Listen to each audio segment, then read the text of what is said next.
लोक सेवा आयोग तो यूपीएससी से भी ज़्यादा भ्रष्ट है, क्योंकि यहाँ जब रिजल्ट आउट होता है तो वहाँ केवल रोल नंबर शो होते हैं और मेंबर का कैंडिडेट का ना तो नाम शो होता है, ना उसके पिता का नाम शो होता है और ना उसके नंबर शो होते हैं। तो इसमें हम कैसे पता कर सकते हैं कि कौन कैंडिडेट फेयर सेलेक्ट हुआ है, कौन दूसरे तरीके से निकल चुका है। नमस्कार, आप देख रहे हैं उत्तराखंड तक और मैं हूं आपके साथ सरिता तिवारी। जिस तरह से आप देख रहे हैं कि यूपीएससी पेपर लीक प्रकरण को लेकर यहां पर मामला लगातार तूल पकड़ता जा रहा है, तो वहीं दूसरी तरफ जो कई सारी परीक्षाएं यूपीएससी की वो अब यूकेपीएससी कराएगा।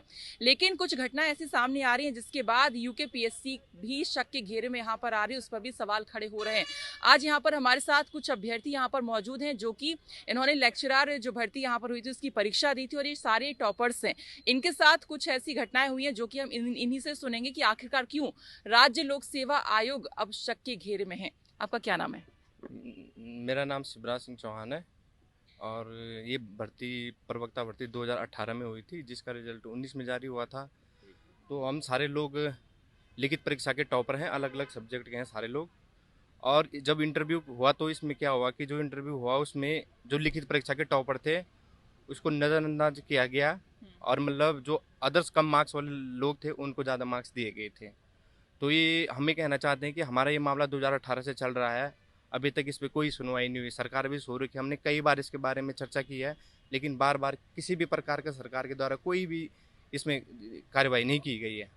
तो मतलब जैसा आपने यहाँ पर सुना, इनका ये कहना है कि जितने ये लोग जो टॉपर्स थे जिनके रिटर्न में सबसे ज्यादा मार्क्स से हाईएस्ट मार्क्स से उनको इंटरव्यू में सबसे कम मार्क्स दिए गए हैं, और जिनके रिटर्न में सबसे कम मार्क्स से और उनको जो है इंटरव्यू में हाईएस्ट मार्क्स जो कि 75 एक कट है, यहाँ पे 75 उनको दिया गया है। और ये जो दिक्कत है यहाँ पर बता रहे हैं। इसके बाद आपने बताया कि आप लोगों ने इसकी शिकायत भी कहीं की है क्या? हाँ मैम, शिकायत तो की थी हमने कई बार, पुलिस इसमें बात की चर्चा भी करी, कोर्ट में भी इस मामले में भी बात करी थी, पर लेकिन अभी तक इसमें कोई सुनवाई नहीं हुई है और न कई कार्रवाई। ऐसा लग रहा है कि जैसे कोई मामला है नहीं, जबकि बहुत सारे लोग हैं, तमाम लोग इसमें शिकार हुए हैं, पर अभी तक कोई इस विषय में कोई संज्ञान नहीं लिया गया है। कोई संज्ञान नहीं लिया गया है। आपका भी सेम प्रॉब्लम है? जी मैम, हमारा भी पहले तो मैं सबसे पहले आपका धन्यवाद करना चाहूँगी कि आप इस मैटर को इस तरीके से उठा रहे हैं तो और हमें प्लेटफॉर्म दे रहे हैं। तो सबसे पहले मैम, ये 2018-19 की जो भर्ती है इसमें तमाम तरीके की गड़बड़ी और धांधली का प्रकरण जो है सामने आया था।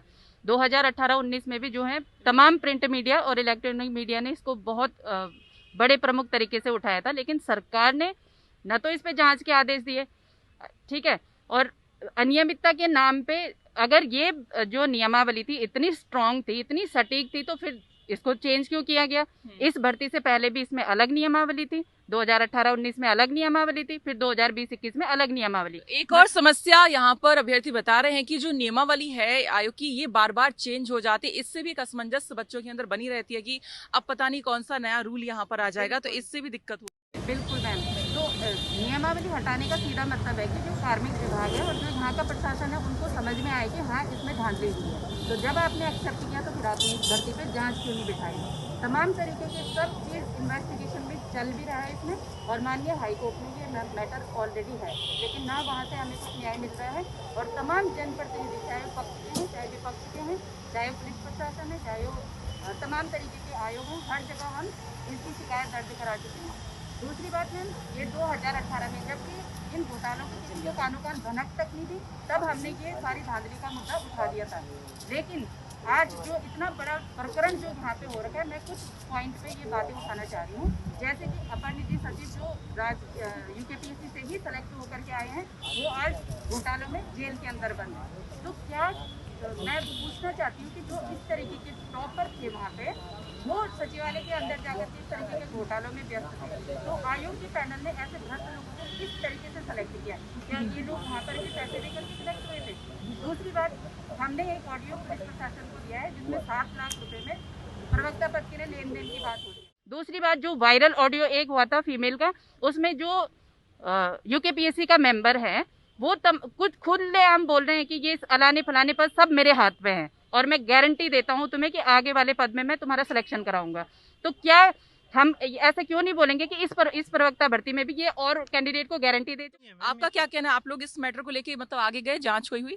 देखो मैम, हम काफ़ी बार जा चुके हैं, मुख्यमंत्री से मिल चुके हैं और कई प्रशासक अधिकारियों से मिल चुके हैं, लेकिन हमें अभी तक कोई अच्छा रिस्पॉन्स नहीं मिला है। और जैसे अब बात करें हम लोक सेवा आयोग की, लोक सेवा आयोग तो यूपीएससी से भी ज़्यादा भ्रष्ट है, क्योंकि यहाँ जब रिजल्ट आउट होता है तो वहाँ केवल रोल नंबर शो होते हैं और मेंबर का, कैंडिडेट का ना तो नाम शो होता है, ना उसके पिता का नाम शो होता है और ना उसके नंबर शो होते हैं। तो इसमें हम कैसे पता कर सकते हैं कि कौन कैंडिडेट फेयर सेलेक्ट हुआ है, कौन दूसरे तरीके से निकल चुका है। तो मेरा मानना है कि लोग जिस प्रकार से यूपीएससी की जांच हुई है उस प्रकार से लोक सेवा आयोग की जांच होनी चाहिए। ठीक है, आपका क्या इशू? मैम यही लोक सेवा आयोग का जो है लेक्चरर भर्ती 2018 वाला है। इसमें जो है ये जो लिस्ट ला रखी है मैंने, इसमें टॉपर्स को जो है वो 50वें नंबर पर फाइनल सिलेक्शन दिया गया है, जबकि टॉपर्स के जो है 175 नंबर में जो है टॉप करता है सब्जेक्ट में, और उसे जो है इंटरव्यू में 50वें नंबर पर लाके पटक दिया जाता है। और दूसरा जो टॉपर है उसे जो है 173 नंबर हैं और उसे 41वें नंबर पर रखा जाता है।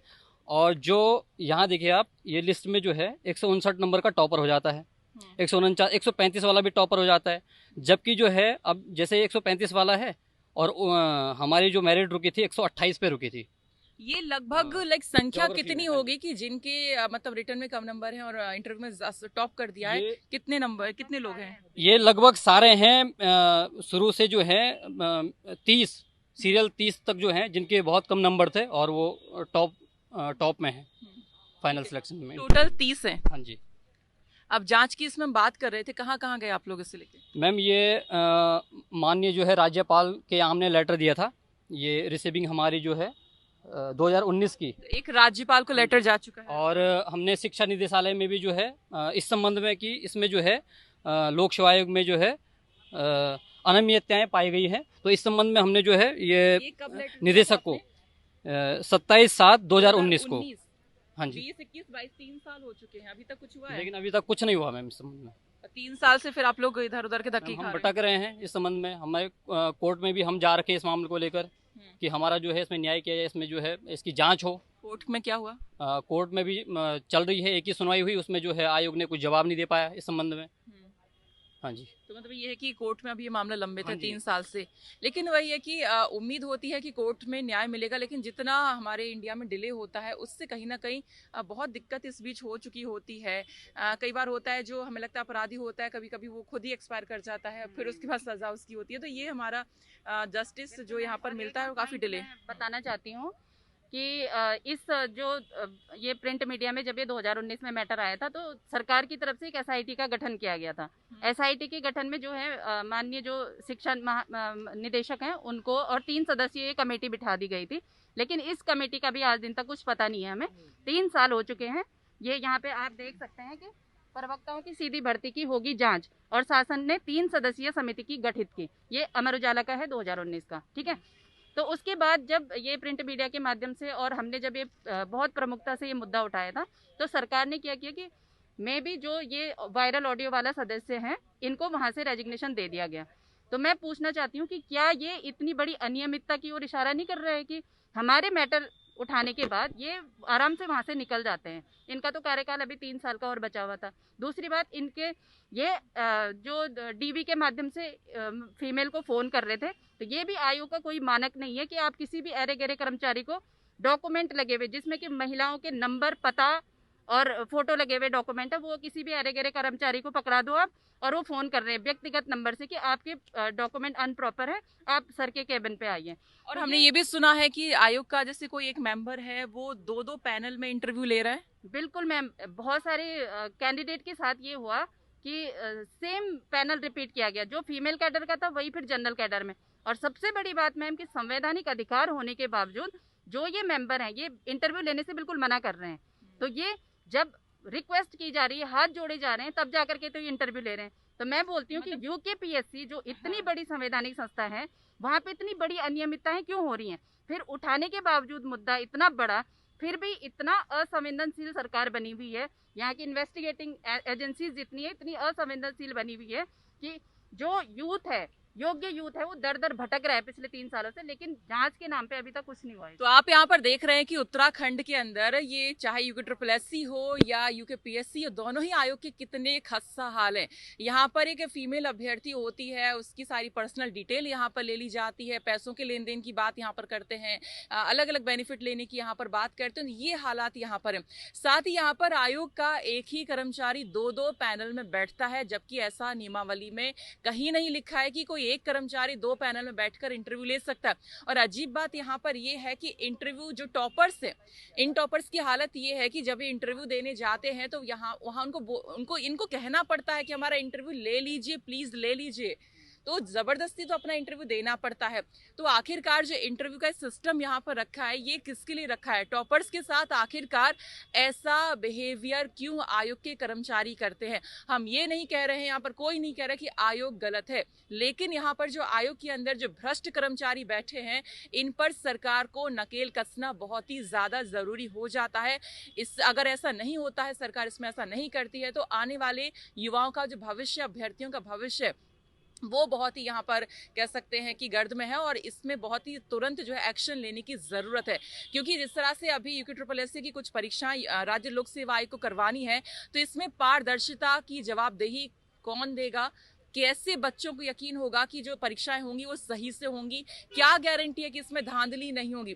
ये सारी समस्याएं यहाँ पर है। तो अब यहाँ पर देखना ये होगा कि जो अब लोक सेवा आयोग पर भी सवाल यहाँ पर खड़े हो रहे हैं, तो इसको लेकर लोक सेवा आयोग क्या जवाब देता है, और जो कर्मचारी इस तरह का जो घटनाक्रम यहाँ पर किए हैं इन बच्चों के साथ, तो उन पर क्या एक्शन होता है? क्या उनका इस्तीफा देना ही सब कुछ यहाँ पर हो जाता है? क्यों उनके साथ कह सकते हैं कि पूछताछ क्यों नहीं होती है? क्यों उन्हें सजा नहीं मिलती है? क्यों विधिक कार्रवाई उन पर नहीं होती है? तमाम सारे सवाल यहाँ पर उठते हैं।